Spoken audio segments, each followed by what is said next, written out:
Hey, Dead Family, it's Dead Mother Amanda again, coming back again, doing another trans women and women's sports. This is going to be, I think, part six, five or six, I think six. Yeah, part six. Um, and it seems to be, can be a hot topic. A lot of people don't want to sit down and have an honest conversation about uh, the facts, and there seem to be facts on both sides. Either they'll let trans women in or not let trans women in. Um, that seem to be because there seem to be coming some facts coming from both sides. Okay, is it about inclusion? Is it about fairness? Is it about safety? Okay, and I think what we need to look at also is the biological aspect of trans women in women's sports and how that affects the trans woman's body as it relates to muscle size, muscle capacity, muscle strength, lung and air capacity, heart and blood capacity, bone density and length of arms, length of legs. And of course, there's always endurance factors that go into it on both sides. And this is all coming from both sides. It's a comparison thing. And find out, try to really take really going on underneath. And I think the fairness, the safety, and the inclusion, they all need to be part of the story.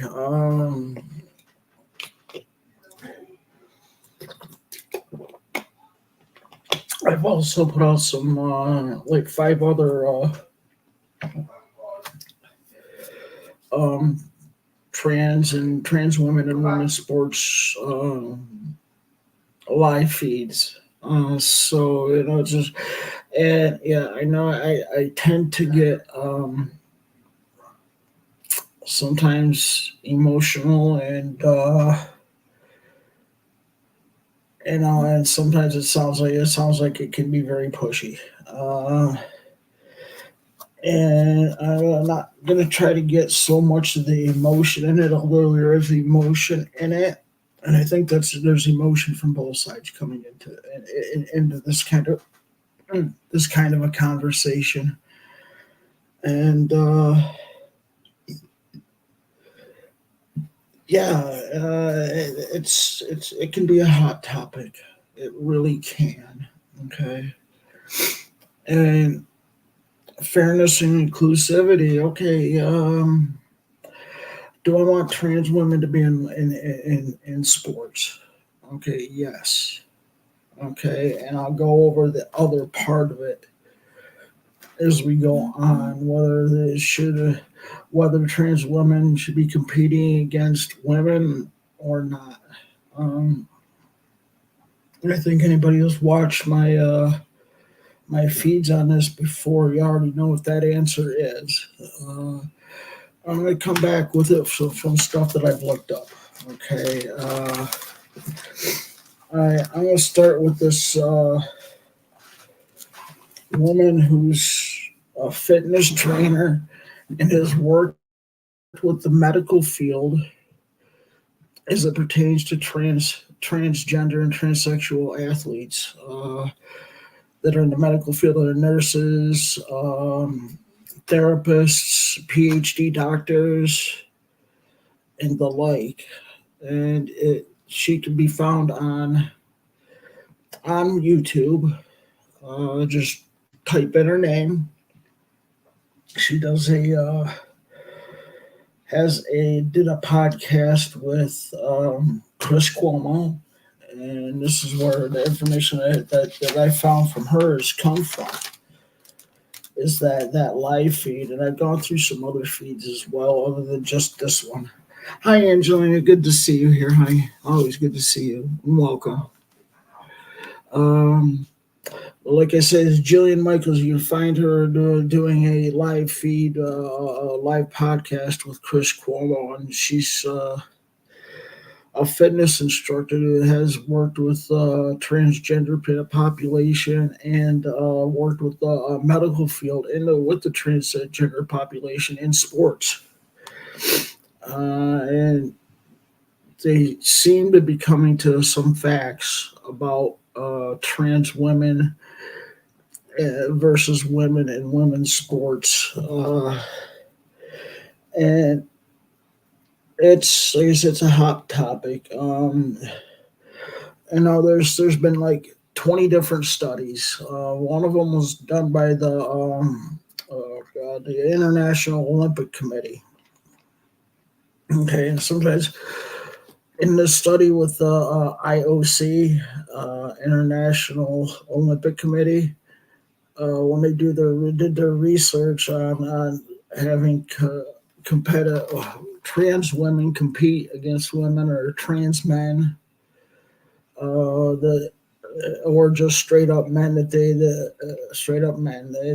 they won't tell you when it comes to trans women versus the men, that the men are 20 or more years older. Like if the trans person is in their 20s, the man will be in their 40s with some health difficulties that have started, and these trans women are in their prime when it comes to sports and stuff like that, where the 40 plus year olds are kind of going out of their prime.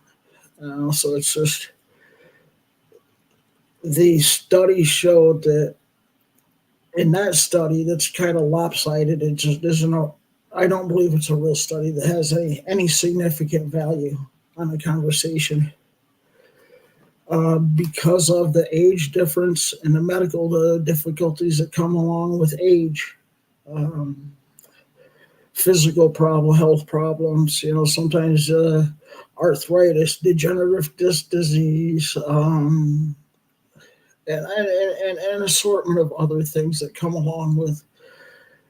come along with age, maybe even diabetes.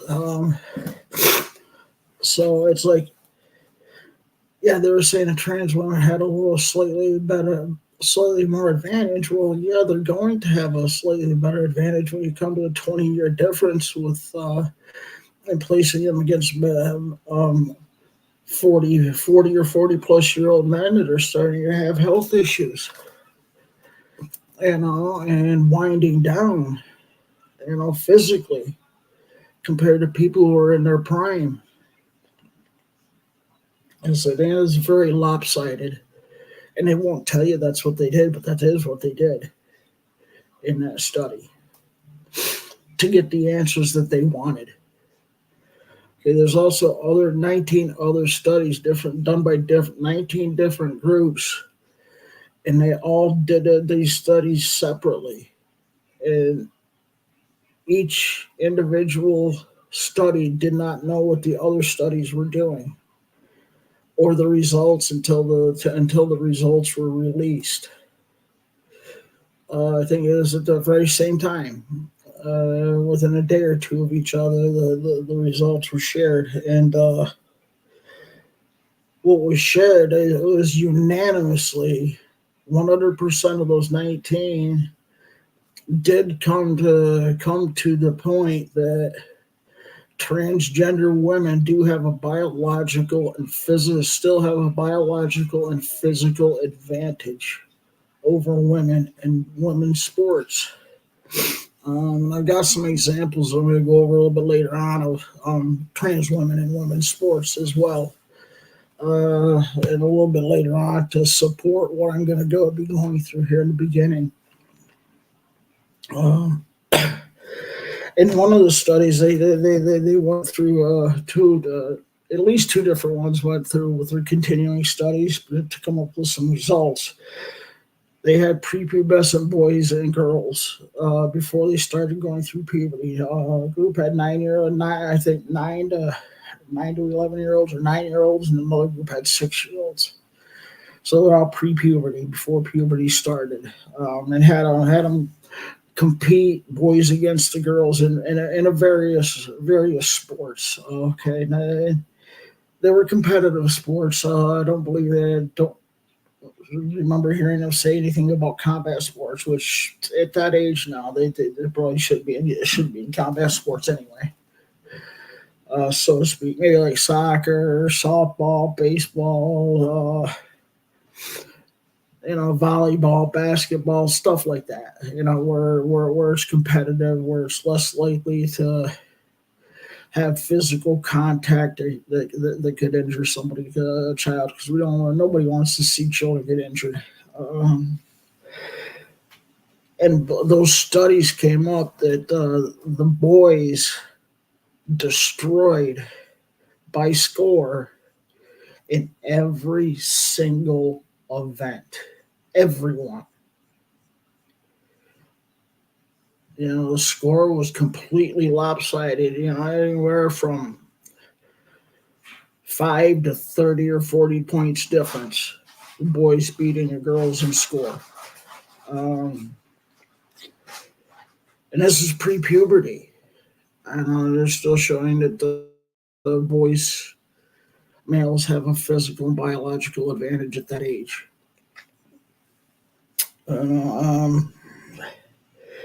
And just get into like genetics and some of the biology, like a whole bunch of different chromosomes between males and females. Okay.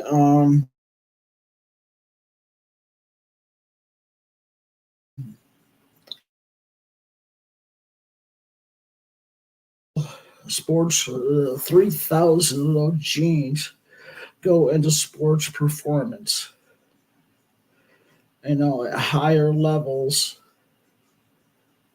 much higher levels than females. When it comes to like a performance, muscle mass, bone development, bone mass, heart, location of the heart, the size of the heart, the lungs, the lung capacity, and are larger than women's or females, women and girls.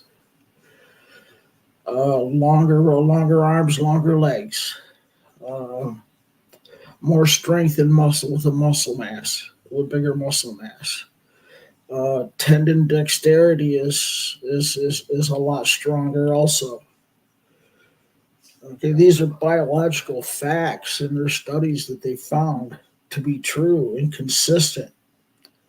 Okay, and they found this to be true and consistent, even if it's a trans female, even though there is some diminished strength and muscle mass, there's not enough to make up the difference to make it a more even event when it comes to men versus women. And when they compared them in these sports, they compared them in different sections. Okay, and what I mean by different kind of sections. Okay, there's like children, um, middle school, high school, um, and just playing sports to play sports with friends. And then there's the elite sports, college level and higher. They compared each one of them together. They didn't mix them. They didn't mix like elites with junior high or high school, except from fifth. They did do a study with multiples, did study with 15-year-old boys to the elite women. Women in elite sports, which is college level or higher.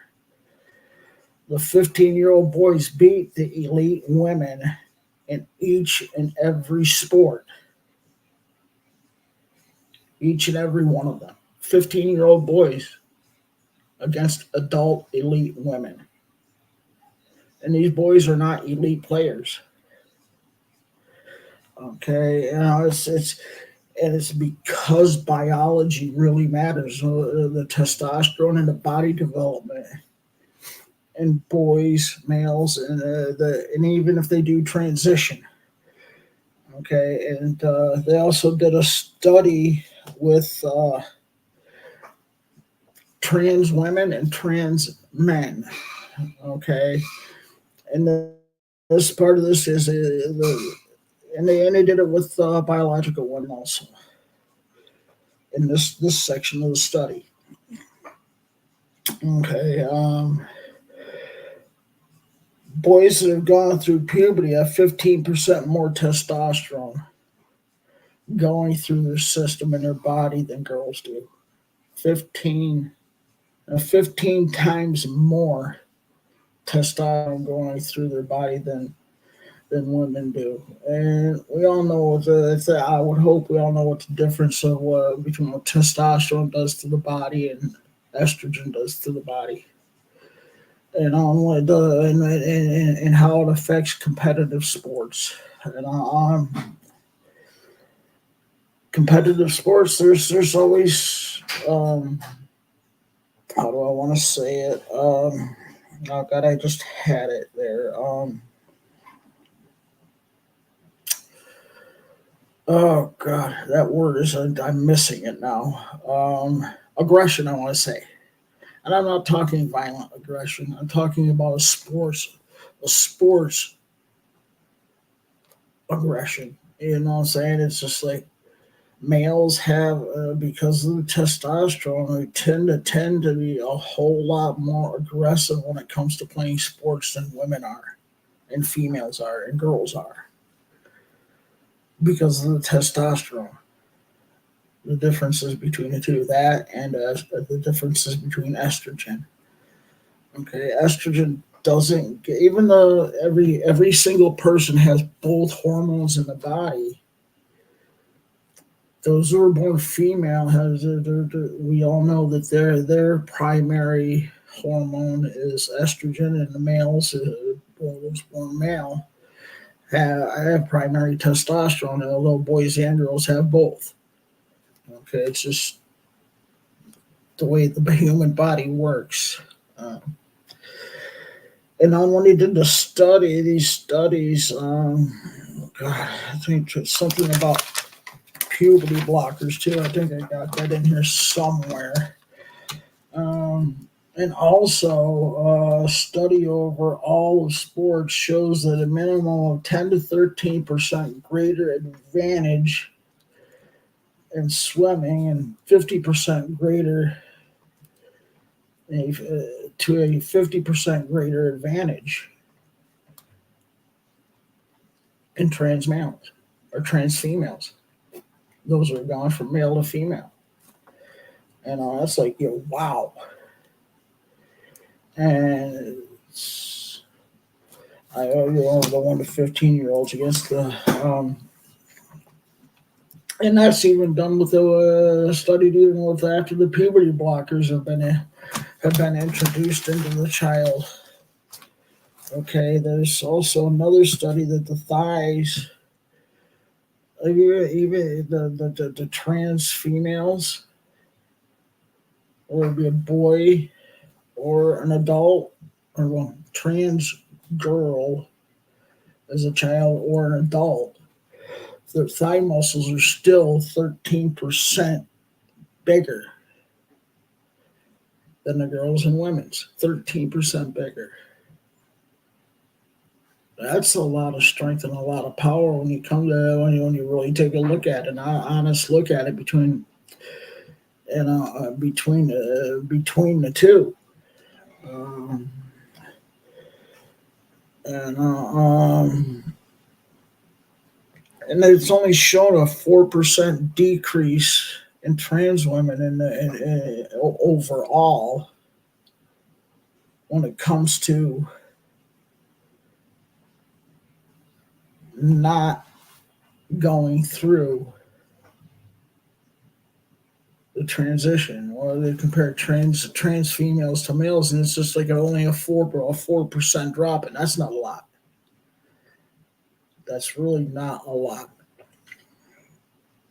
Okay, and it's like, yeah, 13% more muscle mass in the legs, and they showed it anywhere from like hand grip. Okay, they showed it's the hand grip in trans females is 15 to 17% greater than females. Overall strength, endurance, and power levels haven't changed significantly enough to make it a fair playing field for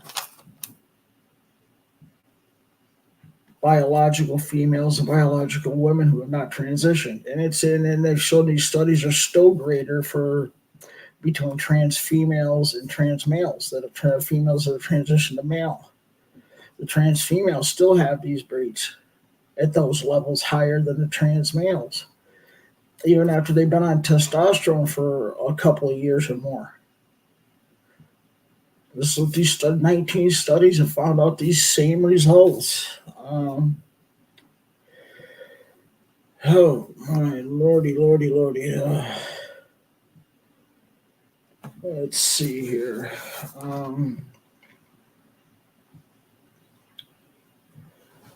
And okay, it's like okay. Now I'm gonna go over some of what I found in looking into sports, trans women in sports, women's sports. We'll look at a powerlifting powerlifting from Canada, and let's see here. There's a bearded man went to the Canadian powerlifting event, saying I identify as a woman. Competed in the women's bench press and other powerlifting events. Okay. And the record the previous to this person doing the bench press, the prior record was 275-pound bench press. And because this whatever is not presenting as bearded and calling himself a woman, no. As far as I'm concerned, it's still a man doing nothing to change or look or and appear. Okay, did a 370-pound bench press, broke the record by nearly 100 pounds. And this is supposed to be fair. That can be found on YouTube as well. Okay, showed a video. And then come to find out that the record that was just previous to that was also a trans woman. It had gone through all the changes, all of the medical changes. Okay, bottom surgery, estrogen, a hormone replacement, and identification markers on legal documents, birth certificates, and all that. It's like I said in these studies before, it's been proven that even that person has more physical and biological advantages than women than women do.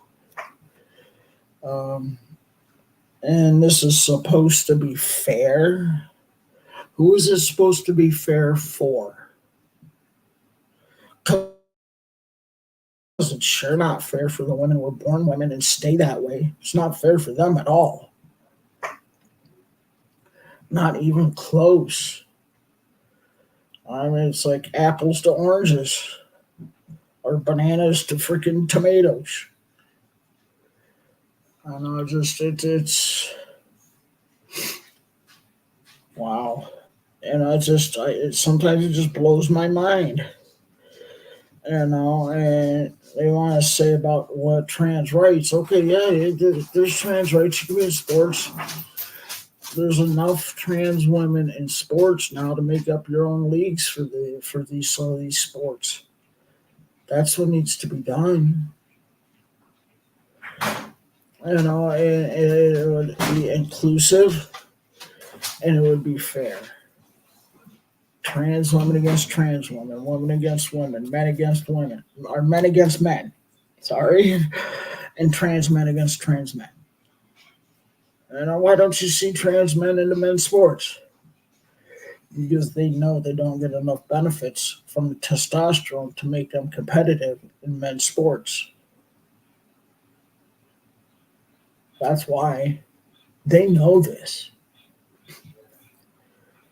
And a trans woman that had the previous record of 270-pound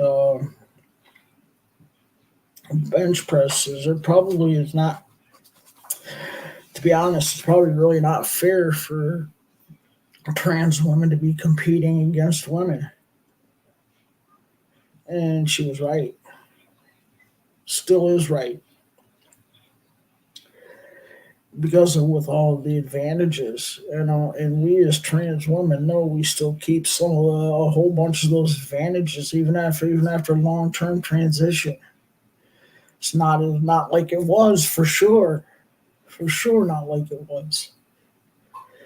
Um, and it won't be even if the person decides to detransition, we won't ever be able to get back to where we were before we started transition because of the long-term effects of it, of the medical transition with hormones and maybe possibly even other things that go on with the medical transition. It's not always a bad thing. It is what it is. Sometimes people make choices that they think are right for them and find out it's probably not the right decision. And it's okay to be able to for people to change their mind based on where they're really at that time. Okay, I can. I'm good with I'm very good with where I'm at. Okay, yeah, I get depression. I feel like I should be farther in my transition at times. Yes, absolutely. Okay, yeah, I'm solid in knowing that this is what's for me. That's what I mean. This is what's for me. This medical transition, so I can physically appear, and live my life as a woman would. Okay, and that being said, I'm not a biological woman. It just I'm not. I know there's a lot of people that say, "Wow, there are women that medically can't have babies." I'm like, yeah, that's true. It is. It is. It's very true. But I tell you what, they were born with the capability to be able to do that. Whether they're actually able to or not is a different story. Okay, and sometimes that's sad because sometimes the women that were born with the ability to be able to, they can't want to, and it's just sometimes that's heartbreaking, and I get that. It's totally understandable. I don't understand what they're going through because I'm not a biological woman. Although I would have, there's times that I wish I would be able to have a baby. At my age now, I'm good with the kids that I have. All of them are adults, and I've got a grandchild. That's the part of my life I want to live in right now. And I'm okay with that. Maybe 20 or 30 years ago, it might have been a different story. Let's see what we can do medically. Um, and still, it may be not possible in the future. We're doing stuff to find that out. So yeah. Anyway, uh,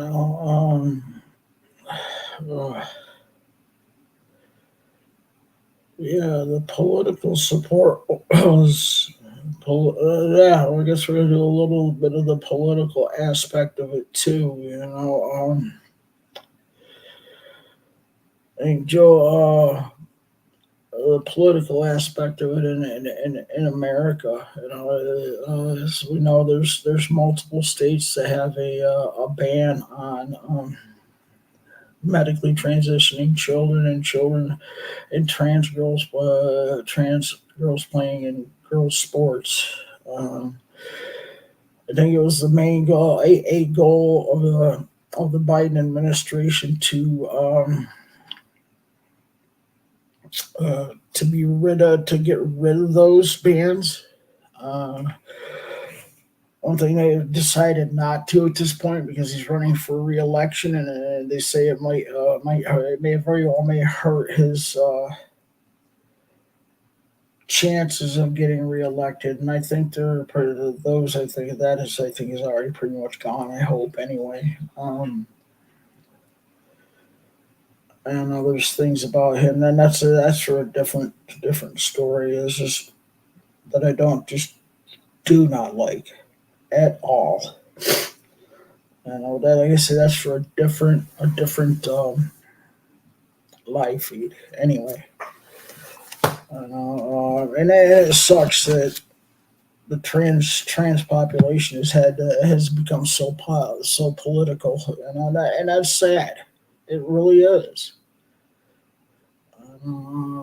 Because it's not what we wanted to begin with. We just want to be able to medically transition and live our lives. That's all we want to do is just live our lives the best that we can. And so anyway, I talked about the bearded bimbo in powerlifting, Canadian powerlifting, and it seemed like I put down this guy's name. Yeah, the power lifter that broke the record is his first name is Avi, AVI. That's just ridiculous. It really is. If you be a trans woman, do what you need to do to look and appear and fit in as a woman, even though we're still biological men. All I want is to be able for people to think that I am by the way I present and the way I hold and carry myself. And on the other one, the record had a previous record. Her name was Annie. First name was Annie, and found out that she's actually trans as well. Still has a advantage over women. Something else that I mentioned in some of my other ones is Fallon Fox, MMA fighter. She entered women's sports and said nothing, absolutely nothing, about being a trans woman. She made let everybody believe that she was born a biological female, and she's not. Fractured the skulls of two different women. And I'm thinking, what is going to have to happen for this to change? People are getting severely hurt, and this isn't the only one. There's many, and especially in these combat sports and contact sports like this. What is it going to take? A woman getting killed because they let it slide that she had her skull fractured, and then found out it was the biological male that's transitioning into female. This is just insanity. Something's not right with that picture. And there's people that are letting it slide. No, that's assault. And for me, I believe. No, I know that is assault. Okay. Now the extra thing that I believe, that's assault with intent to kill. That's what I believe. Doesn't mean it's true.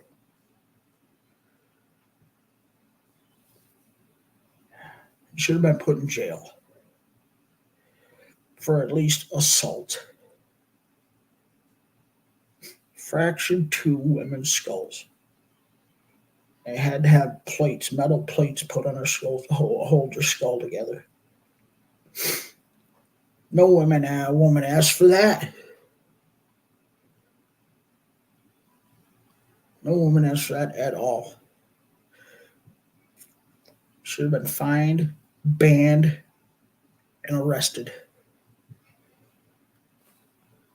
for assault and battery, causing physical harm. Another MMA fighter, a mad trans woman. Ooh, Alana McLaughlin.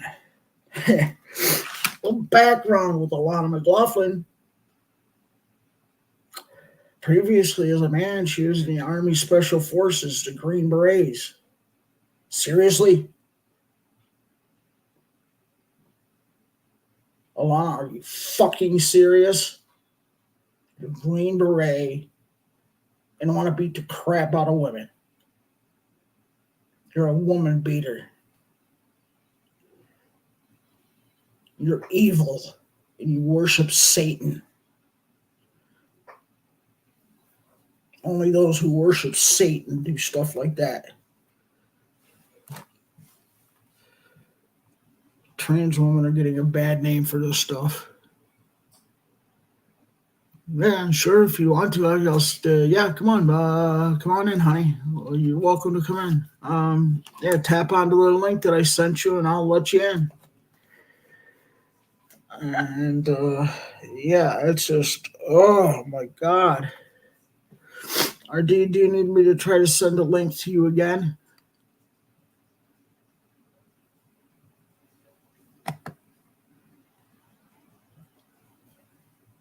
Sure, yeah, you can come in, honey. Did you hit the link? Okay, let's see here. Yeehaw. There you are. Okay, here we go. Can you hear me okay, Angelina? Hi, everybody. I still have you playing in the background. What's that?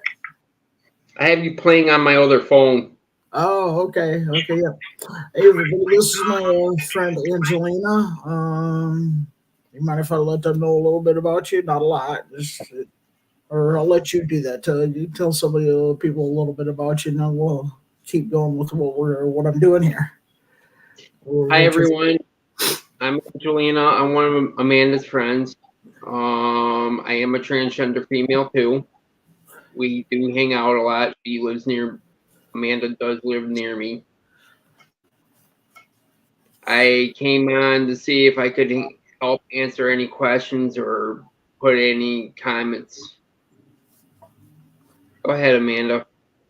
Yeah, sometimes a lot of people don't come on right at the time I put this out. You know, it does a couple of times. That's okay. Hopefully people will come on and watch later on, and they can put if they have any questions or comments or concerns or whatever, they can put them in the comments section below while during or after watching this live stream. Yeah, and if they have any questions for me, they can certainly let you know, and I can try and answer them the best I can. Yeah, and if they usually sometimes, what I've noticed too with that for comments, even if it's to someone that's not the host, and they mention the person's comment under for a particular person, the person will be able to see that because they're part of it, or somebody will comment on one of their comments and it will show up on YouTube notifications. But if somehow for some reason I will double back, and if I see anything for Angelina, I will definitely, that she hasn't noticed, I will definitely let her know, so she can take a look at it and offer up her ideas, thoughts, facts, whatever she wants to add to it, if she wants to add to it. So yeah, it's very. What are your thoughts so far on all of this stuff so far? So I haven't really given it much thought, but I've heard you talk about this stuff in the past before. Hmm. Some of the stuff that you have said so far have has been repeated, and I think I remember that I have agreed with you in the past that um uh, that men shouldn't transgender women shouldn't be in our cisgenders um sports, Yeah, the cisgendered like women's different sports. stuff. Yeah, yeah, for I think sure. like ourselves, you and I should not be playing in an all women's tournament because we are really too strong and we Yeah, could possibly hurt yeah, other women. yeah. And Sometimes, I've got sometimes I go don't this. know. Sometimes maybe some people are intentionally doing it, but I'm sure a lot of it and people other people don't want to hurt other women. They just want to play the game, but things do happen. Right, And right. that's just my opinion. Oh, true, true. I think so. I think for the most part, there's something that I saw in a high school basketball game that were trans girls playing girls basketball, and Yeah, one of the girls on the opposite team got injured, and that was absolutely totally not intentional. That was this person did not mean for this other girl to get hurt. I agree. Was he or so I'll say I want to say she. And I'll try to be respectful because she really didn't want this girl to be hurt. She really didn't. She checked her out, looked at her, tried to talk with her, and have her coaches and stuff come out and help her out. So help this other girl out to get hurt. So even unintentional. These are some of the things where people are in an uproar because we don't want our daughters hurt, or Right. sons, daughters, or whatever trans children to be hurt and stuff like that, all that other stuff. We just don't want that to happen. Yeah. Um, like that Fallon Fox thing. This dude, he just bragged about it. I destroyed this girl. Did you see that? It Yeah, was that was wrong. Um, he never said anything trans about trans at all. trans trans women shouldn't really be playing in women's sports, but if you're going to do that, try and be a little bit more respectful. Keep in mind that you are a little bit stronger than the average woman, and Mhm. just try and maybe let up a little bit. Right, right, right, After all, it is really just a game in the long run. right. And it's like, I yeah, know the object of the game is to so win, what? but Yeah, keep people's safety in mind as well. yeah. Why I say I don't like trans women into women's sports, that I noticed also with my personal transition is that the primary thing is estrogen now, and there's about a 4% drop, at least a 4% Yeah, drop in my strength and stuff like that from before. Okay, yeah. but it's not enough to level the playing field. No, it's not by It's any means. not even close. And when it comes to competitive sports, I can still get. Like, I still have that male tendency to be very male aggressive, and Yeah, I got to watch out for that if I'm going to do that. Even with my physical disabilities, right. because I know how to shut that off at times. So And we're not saying you can't play at all, but just be mindful. yeah, and I'm thinking more. there's some a lot of these sports. There's enough trans women to have another league, a separate league. Right. And I'll make it trans women against trans women, women against women, men against men, trans men against men, trans men. It's like you don't. I think that would be awesome if we could do stuff like that. I think it would help out. Yeah, We're not saying you can't play the game. yeah, absolutely, absolutely. Just keep in mind, be mindful, respectful to other people, and yeah, absolutely. try not to overpower your competitors. If you are a trans person going into trying to play the opposite. Yeah, and it's like I was saying earlier, you don't see a lot of you don't see a lot of trans men going into men's sports because even though they're taking testosterone, they know they're not going to get the development that men have gone through the course of their entire life. Even though their stuff increases, yes, but not to the level where if they had been different, they've been going through it all their lives. And so just keep in mind, folks, that if you're just going to do like a little game in your backyard or something like that, that's one thing if you're playing with your family.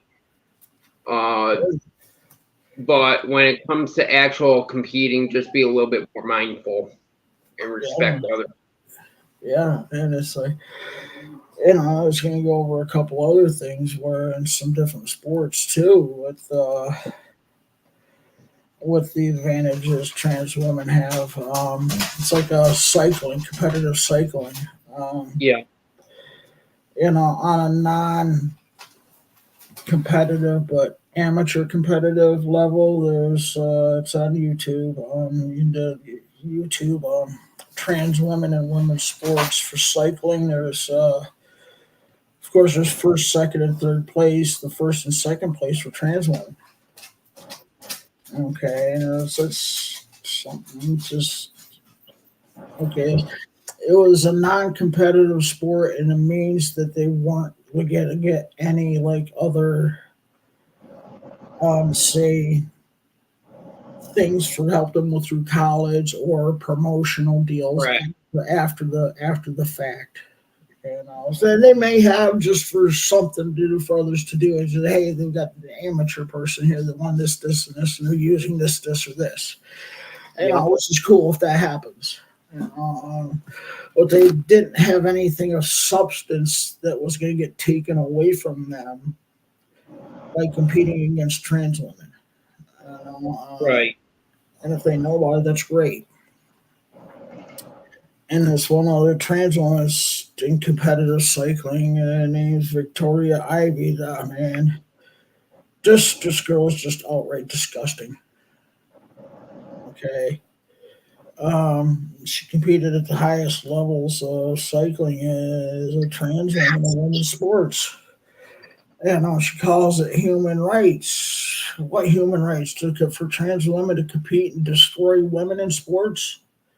That's not a human right. You have a right to compete in sports, yes, but you don't have a right to destroy women's competitive advantages that they may have competing against other women. Like I said, it's apples to oranges or bananas to tomatoes. And claims being trans, a trans woman is the same thing as a biological woman because she's a biological entity, a biological person. I'm like, no shit. Really? Yeah. You're a biological person? No. I think somebody that was born 2 seconds ago could figure that out pretty easy. Yeah, exactly. Victoria, this is a message to Victoria Ivy. You are a man who is a trans woman. You are not a biological woman. There are certain facts that have to happen to make a person biological female or biological male. And that's chromosomes and DNA. And what you were born with, and the ability to, in the way you're able to reproduce. Okay, you either have the seed or you fertilize the seed. It's no three ways about it. There's really not. Or it's just the way life is. Maybe some of us would like to have it different. Maybe someday science will figure out where trans men and women can, you know, where we can actually medically cross over to do exactly the same thing as the opposite sex. That hasn't happened yet. And it's probably going to be a long time before it comes. It could be a long time before it comes. And I'm not saying it won't. I'm not saying it will. Science has come a long way. It really has. Okay, there's still things medical science can't do. They can't change your born biological sex, just can't do it. They can change the appearance of it and the way your body acts and reacts to hormone therapy treatment and surgical treatments if you go that surgical treatment route. But it's like the cross-sex hormones will definitely change the appearance. It's done it for both of us, Angelina and myself. I haven't had facial fem surgery yet. I don't think you have yet either. Have you, Angela, or have you? No, I haven't, but I might be doing it soon. Yeah, We'll and see it's, what it's still, happens. One yeah, it, small operation at a time.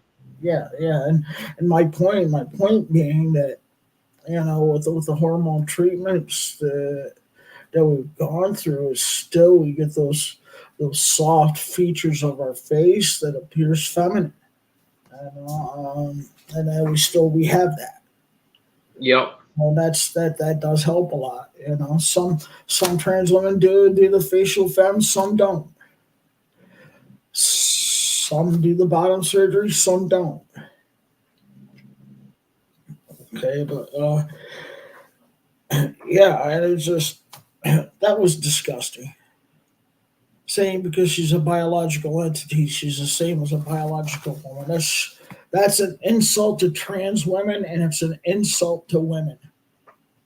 It really is. It's an insult, and she knows better. And right now, I'm calling her she. I'm being very respectful, so I want to call her he. Because I don't believe she deserves anybody to call her she by the way she's acting and what she's saying. I don't believe she deserves it, but I'm gonna do it anyway. Just whether somebody agrees with me or not, I would want them to give me that same courtesy. There's some that I won't. I just won't call she, especially if somebody's not making an attempt to physically present as the opposite. I can't. I can't with all of my faculties. I can't. It's just not allowing me to do it. It's just totally wrong. Something for me is totally wrong to do that. That's me. That might not be everybody, and that's okay too. Because everybody has freedom of speech to be able to say what they want. Exactly. Just don't call to hurt people. Just don't. Do not call for people to be hurt. Do not do that. Don't. Just don't do that. That's wrong. It's just yeah. And what I'm really hoping some of these people will start to change. Because some of the stuff that's going on, it's affecting the rest of the trans community. It Uh, is. and it's like, well, we'll take a quick look at the kids, look at the medical treatments and medications that are just tearing children apart and not having a chance to go through puberty Yep. and develop through to find out whether they're actually going to be trans or not. And I'm sure some will be. Very, very few. In the last 5 to 10 years, Those who are seeking out medical transition has gone up 7,000%. Most of which are girls be transitioning, wanting to transition to boys. Most, when most of the time it's been boys or men. Most of the time. And those that are actually really, really, really trans and have gender dysphoria or whatever you want, or if you want to call it gender identity disorder. Gender dysphoria. Yeah, people call it gender dysphoria. People call it gender identity disorder. Both of the same. I know there's a couple of things, but the common one is dysphoria. Yeah, that's what it is now. The common part of it, but it is a disorder to an extent. And what I mean by that, okay, most of the population does not want to transition. Okay, and it's like I say with kids, you let them go through that puberty. Without hormone blockers, there have been studies done that for those that are on hormone blockers and those who are not on hormone blockers, 80% will change their mind about transition as they grow older and go through puberty. 80%.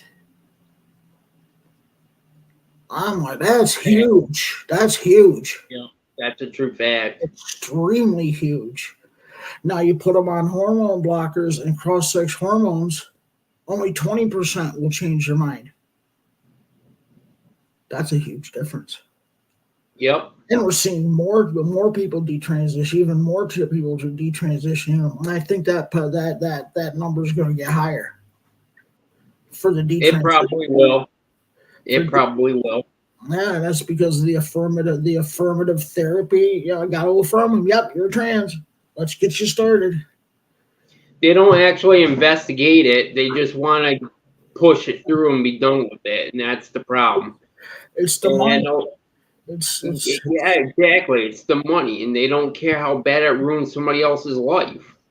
Yeah, look at. You gotta make sure that it's right for your patient, like my therapist did, and I'm sure like yours is doing. You have to know it's right for you. Yes. And your therapist or counselor has to know it's right for you. That's why I've been seeing my counselor over 10 years. Yeah, that's why you and I are solid. And there's some others that are solid about our transition. Yeah, yep. we go through our stuff during our transition. Like you're saying, we go through our stuff where we're really down. And it's very important that you have a stable relationship with your counselor or therapist to make this kind of decision because you don't want to screw up your life. You don't want somebody that's going to give you 2 seconds of their time and say, okay, I want to sign everything off on you. You're all set. And here's your no. There's a lot. There is a lot that has to happen. Mm-hmm. You got to make sure that you're in this for the long run. Yeah, because once you start transitioning, it's all over. So some things you can't go back. You're just not going to go back. Absolutely not. And it's like there's a limited few things that you can come back from. Very few. Okay. Very few. They call it this transitioning, but you really can't. Yeah. One of those is getting removing any breast development. That's one that can be taken care of, any breast development. Yeah, you can do that. Say if somebody's had bottom surgery, well, guess what? It's gone. It's gone. Done.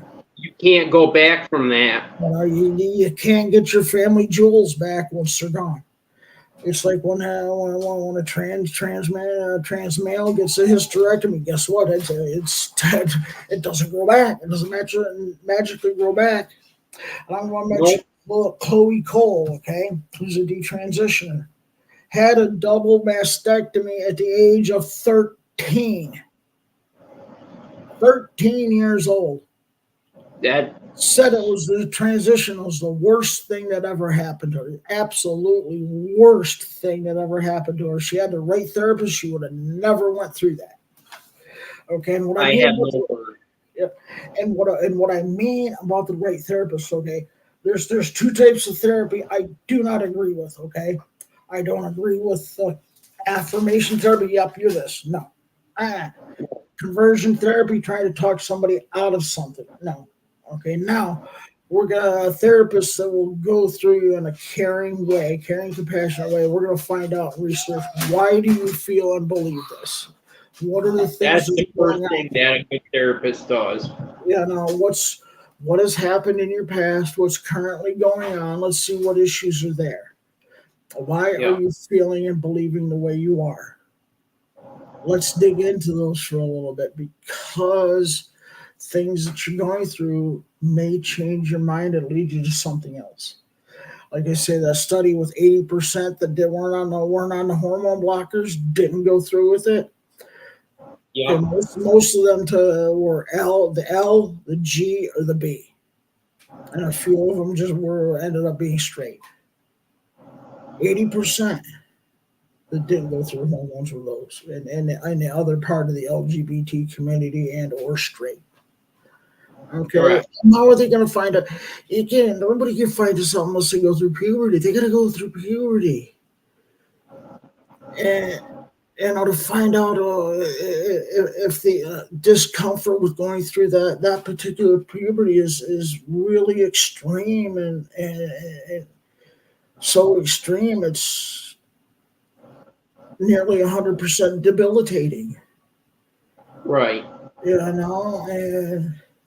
I don't go with this idea that, well, for example, would you rather have a dead son or a living trans daughter? That's bullshit. I never once thought of it being suicide because I wasn't able to transition. Not once.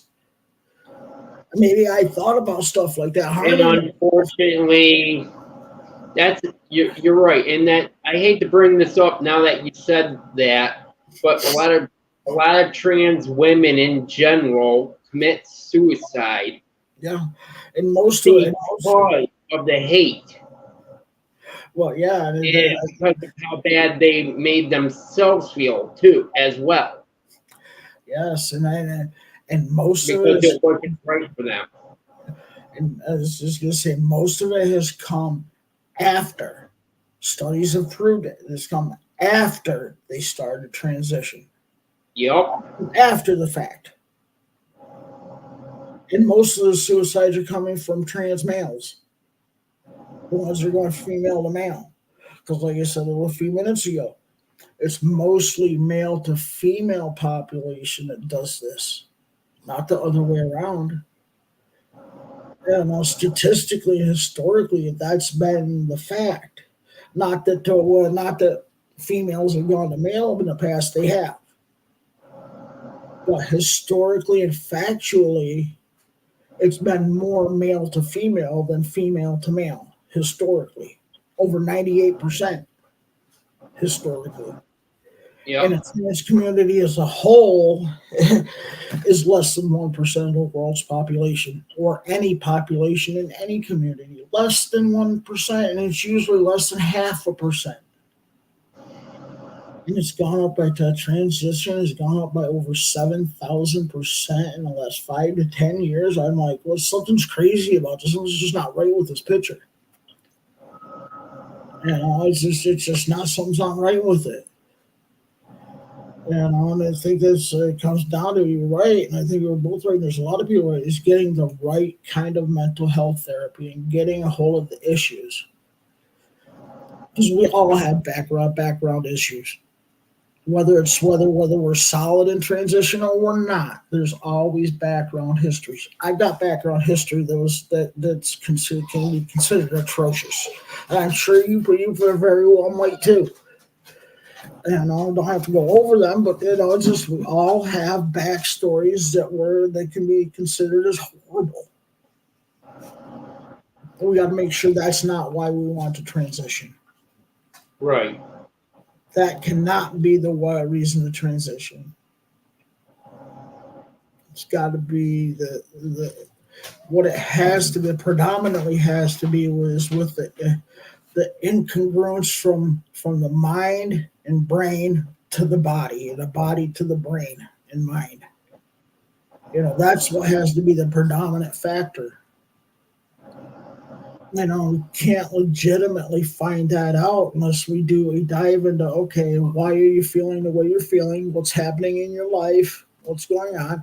And these children need to be felt so that they can say anything they need to with these therapists and still be safe. They feel like they're going to be okay, and that therapist is going to be there to help them right along with the rest of their medical staff. And I don't. Here's one. Let's use this for an example. I don't always agree with keeping medical things private from parents, but there's certain conversations that a child may have with a therapist that's probably not a good idea to talk to about with specifics about a parent with. Okay, but in a general way, this is what's happening with your child. Okay. Those kind of conversations after the therapist talks with the child, so the child doesn't have to feel safe when they're going home with their parent or parents. You know what I'm saying? Right. Because most parents are decent. You can tell the children can tell their parents anything, and the parent will be okay and try to help them out the best that they can. Some are not going to understand as much and like, hey, what are you doing? It may not hurt the child, but it's like that's still intimidation for the child. It scares the child. And then there's some that actually are abusive, especially when it comes to gender identity and stuff like that. Because there's still some misunderstanding about it, even though there's not as much as when I was younger in the 70s and 80s. It's like, holy crap, son, you're what? Come here, let me beat the snot out of you. And God, yeah, there's got to be some kind of care and compassion, because eventually there's going to be a lot of malpractice lawsuits against the psychological therapy. There's a lot of lawsuits going on right now. Yeah, and it's because they didn't do this background stuff to find out. What's actually going on. Yeah, and we're not even talking about the damage that puberty blockers do, the irreversible damage that they do. Because there's specific. Amanda, we have talked about that on other live streams, but I'm talking about this one here. Well, we haven't done that yet, but right. We have on others. Yes. And there's stuff. But anyway, back on something real quick. There's another a doctor, a gay doctor that works with LGBT community in sports. Okay. On YouTube. And expects it that I think it's probably it might be a 15-minute long thing or 20-minute long thing. Dr. Ryan, MD. Okay. And he talks about transitioning or not transitioning children. Okay, but he brings in a medical point of view against transitioning of children. He talks about things like the puberty blockers like Lupron and what they're really for. And if a child is on Lupron, there's very few reasons why they really should be on it. Either they got some kind of cancer, because it has been successful to treat cancer. Okay. Or for an extremely short time to slow down the onset of puberty for children. Right. Other than those reasons, or cancer patients as an adult. Okay. Other than those reasons, there's one more reason, and this is sickening. They use it to destroy the sex drive and reproductive system of adult SA criminals. You know what I'm talking about when I say SA? Yep, I do. Yeah, I'm just going to say it's sexual assault. People are convicted of sexual assault, whether it be against an adult or a minor. And these doctors know this for a fact. Yep. There's I another, didn't know what SA stood for. yeah, sex assault, sexual assault. Yep. Dr. Will Powers talks about treating two different patients, one male and one female, that had come out of jail for pedophilia. They were convicted of pedophilia. He said, "I don't want to do this anymore, but I just can't stop. Can you help me?" He said, I don't agree with what they did. I really don't. Strongly, vehemently disagree. But what I will do is I took an oath to do no harm. And if I help them medically with these like what's called puberty blockers, so they don't do any harm, I have a Right. I have a responsibility to that to help them not commit harm to children. That's my responsibility in it. And that I will do for the safety of other people. You don't have to agree with what they did, and I agree with them on that. You don't have to agree, but it's for the safety of children. He was willing to treat them, and that's awesome.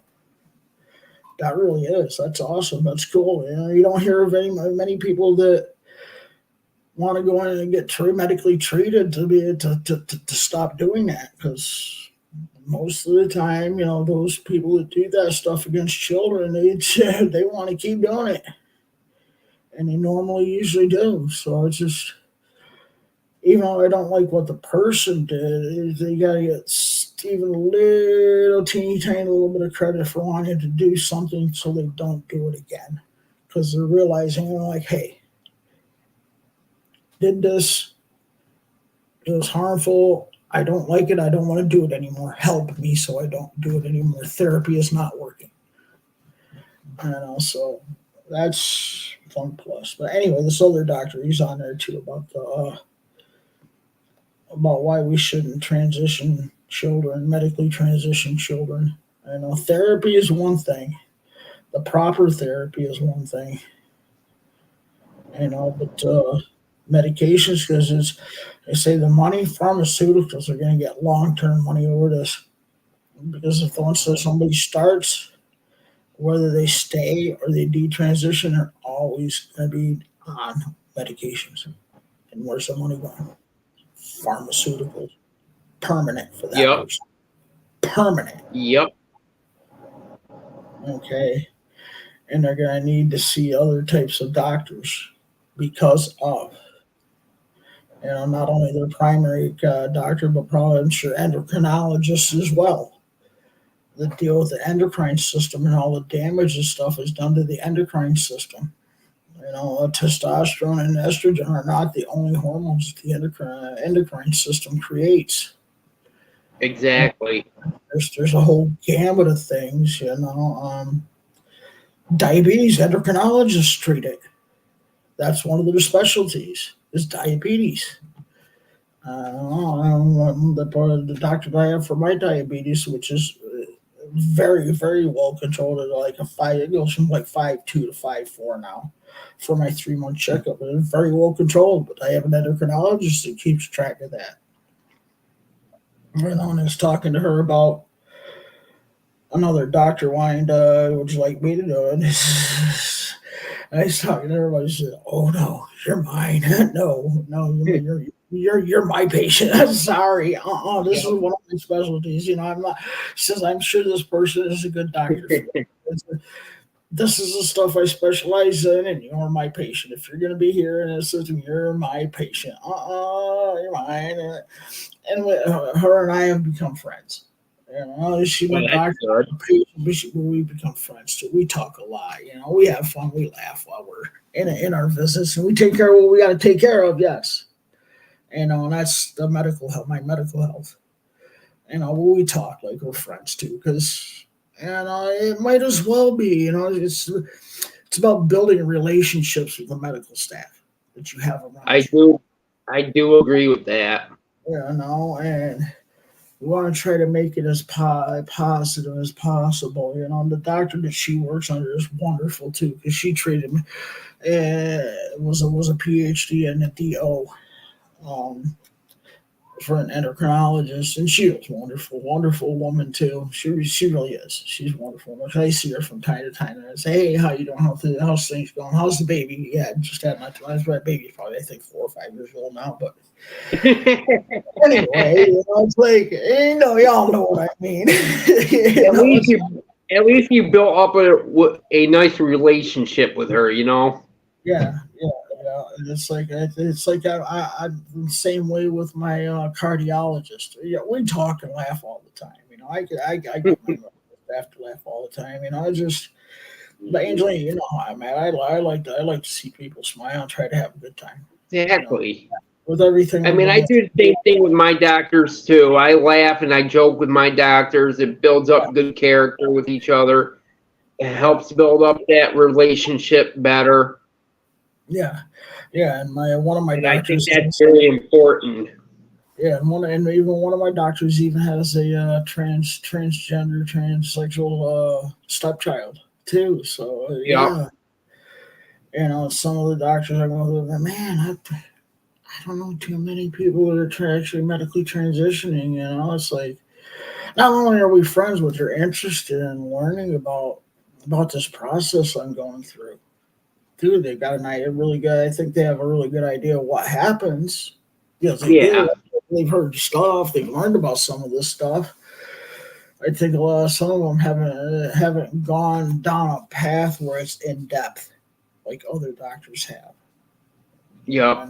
In the local area, I think there's a couple of therapists down here that do, and there were 2 MD practitioners over at one of the UHS locations here in Bampton that does hormone replacement, and they're nice people. Those 2 are nice people, but I think they do the cookie cutter thing, one thing fits all type medical transition for hormone replacement. Okay. And I don't always agree with the cookie cutter version. Maybe that's what people sometimes have to start with a basis and then work from it, because people are individuals.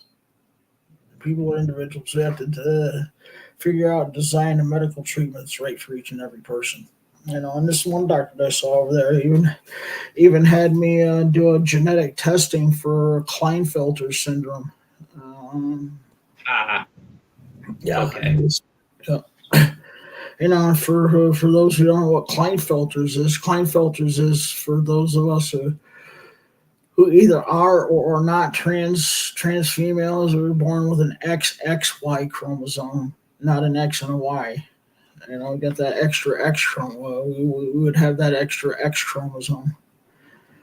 And if I remember, it came up negative for Klinefelter's. But I do have, I think, at least one other thing that kind of fed into it for my physical medical history, but that's it's a testicular hypodysfunction. And that's kind of a weird diagnosis, because I've had 3 of my own children, biological children, 1 adopted. It doesn't mean that I wasn't ever able to have children. This would probably be difficult, but that could play a part in it too. It could play a small part, or a part of why I'm trans and medically transitioning. Without knowing for sure. Right. Yeah, so it's been an adventure anyway, and I don't know. Let's see, how the hell? Oh, Schnattlocker! I've been on here for an hour and 18 minutes. Yeah, Sorry, 19. I see that. An hour and 19 now. Yeehaw. Sorry, it's all my fault. No, it's not your fault. I was planning on doing that. You can blame me. It's okay. Yeah. You bitch! A trainee tantrum. Well, is that what that's called? Yeah. Oh my God. Oh God. Yeah. This is why, folks, I love Amanda. She's my best friend, and this is why I come on every once in a while to support her, because we do have a good time. Yeah, and I sometimes go on to her channel. You got a channel too, I think. You still doing your channel? I haven't been on because of my medical issues, but I did drop my YouTube name down in the chat for those who would like to look me up. Amanda does let me do that time to time, and I will do that for her as well when I am on mine. Yeah. I mostly stream on Facebook, but I do upload my videos to YouTube too. I have a way of doing that as well. I can be live on both if I need to. Yeah, and it's like right now I'm doing my live on StreamYard, and it can be attached to the StreamYard. I can choose either attach it directly to my YouTube or directly attach it to Facebook. Normally, most of the time I attach it to my YouTube. Yeah. And it gives me an option when I go to YouTube to put it under one of my categories. I'm gonna put this under. It also gives me the option to put it over into Facebook and X, which was Twitter. And there's a couple other places you could be able to put it onto if you'd like to. If people want to also. So, but yeah. Oh, yeehaw. Anyway, back at Mount Doom. Is there anything else you might have been thinking about this main topic we were talking about?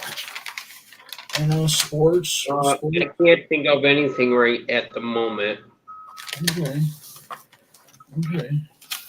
No, I think we pretty much covered everything. Yeah. It's like I took some notes too, and I knew this was gonna be a while anyway.